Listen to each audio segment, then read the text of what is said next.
Ingin belajar bersama Buya Yahya kapanpun dan dimanapun? Dapatkan segera flashdisk MP3 Buya Yahya. Berisikan berbagai materi kajian lengkap bersama Buya Yahya.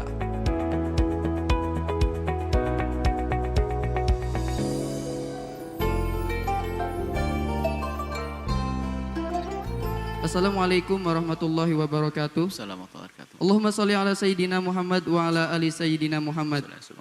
Saya hamba Allah dari Solo izin bertanya Buya. Apakah was-was dalam hal makanan, bukan dalam hal ibadah itu diperbolehkan dan merupakan hal yang baik? Dalam hal ini lebih ke sumber makanannya. Misalnya apabila diberi orang tetapi kita ragu dengan penghasilannya. Mohon maaf sekali Buya, bukan suudzon. Tapi ragu karena misalnya seseorang tersebut digaji oleh negara. Yang mungkin saja orang tersebut ahli sodakoh sehingga hartanya bersih.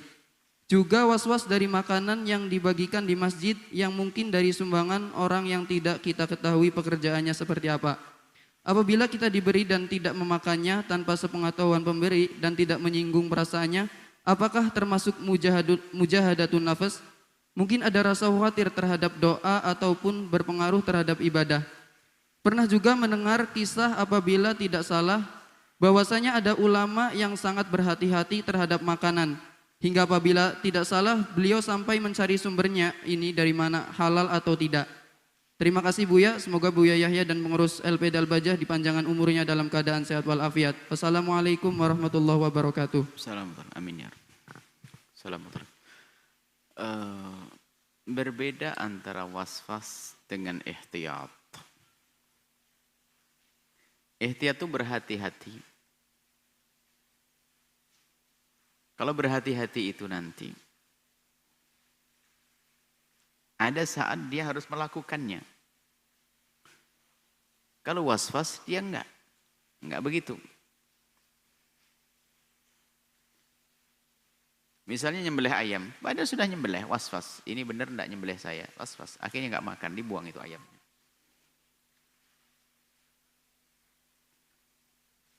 Sudah daging disampaikan, waduh jangan-jangan yang nyembelih orang enggak ngerti gimana cara nyembelihnya. Bingung sampai ke pasar sana, was-was. Was-was itu was-was.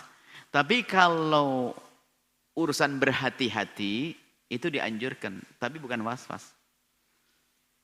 Berhati-hati misalnya begini. Anda diberi oleh seseorang hadiah yang orang tersebut mempunyai banyak pekerjaan yang haram. Pabrik minuman keras, tempat judi. Tapi ternyata dia juga punya kebun. Lalu dia memberikan hadiah kepada kita. Ini bukan was-was. Tapi ihtiyat. Kita jelas tahu bahasanya dia punya barang yang haram kok. Dan kita tahu dia punya barang yang halal.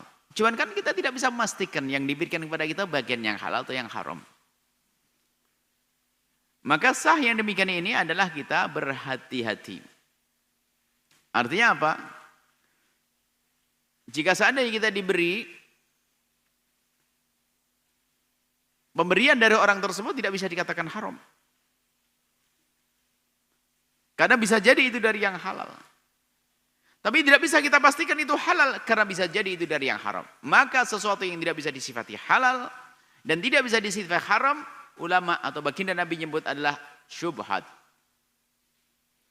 Jadi kalau orang makan barang syubhat ada tidak dosa karena bukan sesuatu yang haram. Cuman syubhat itu adalah mendekati keharaman. Kalau orang biasa syubhat nanti takut kejerumus dalam keharaman. Nah, pun demikian, ada kalanya subhat pun harus kita makan untuk sebuah tujuan.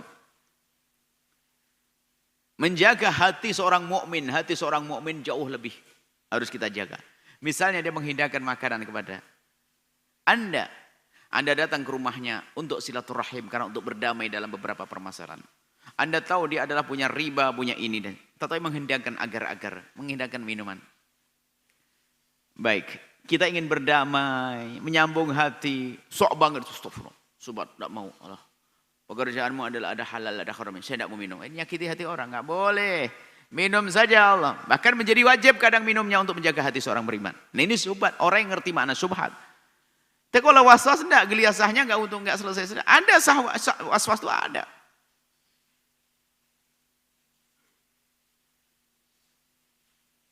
Was-was itu ada. Biasanya dalam penyembelihan. Nah, kemudian kalau ada bangun masjid dan sebagainya.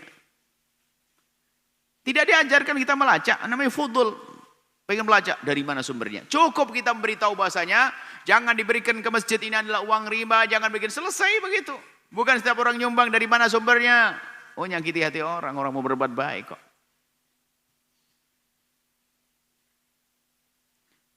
Kalaupun kita tidak tahu, tidak akan mempengaruhi apapun pada diri kita, kita tidak tahu. Anda seorang yang sangat soleh, misalnya baik. Suatu ketika ke rumah satu teman. Teman adalah dulu adalah seagama dengan kita, seorang muslim dan sebagainya. Tak taunya adalah tidak tahu dia berubah agama bagaimana. Dia yang pandai membuat sate, tak taunya Anda dihidangkan sate di rumahnya. Sate babi. Anda tidak tahu, Anda menduga bahwasanya adalah daging sapi. Anda makan. Anda tak setelah selesai, tak taunya apa. Baru selesai makan, tak taunya di rumahnya sudah berubah, ada tanda-tanda sudah berubah agama.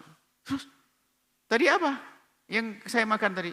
Babi. Ah, ayo. Dibanding makan adalah apa?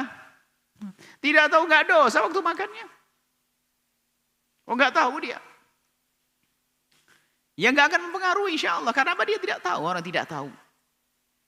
Maka ini adalah adab, perlu juga menggunakan adab. Jadi jangan sampai mentang-mentang kita misalnya sudah hijrah dari keharaman. Atau kita ingin membersihkan makanan kita dari yang haram. Pesantren kita dari yang haram. Pohon masjid dari yang haram. Lalu kita menyakiti hati orang. Oh, menyakiti hati orang dosa besar. Bisa jadi orang itu memang orang yang mau hijrah, mau tobat. Tapi kita sakiti, Pak Haji. Dari mana duitnya?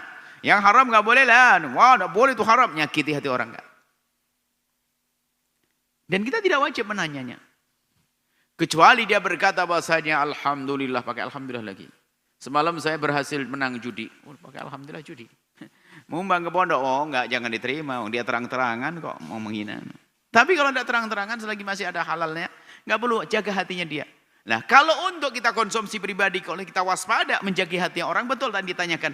Gimana kalau seandainya kita ambil barang tersebut karena ini adalah subhat, bukan was-was. Subhat, lalu saya tidak makan, boleh Anda seperti itu. Lalu Anda kasih ke siapa? Fakir miskin, boleh. Yang penting aku tidak mau makan, sah, tapi jangan sakiti dia. Seolah-olah kita memakannya. Karena apa? Hati seorang mukmin harus dijaga. Maka bedanya antara was-was dengan ihtiyat adalah di saat urusan dengan hatinya orang beriman. Kalau was-was nggak bisa, tetap nyakiti. Was-was.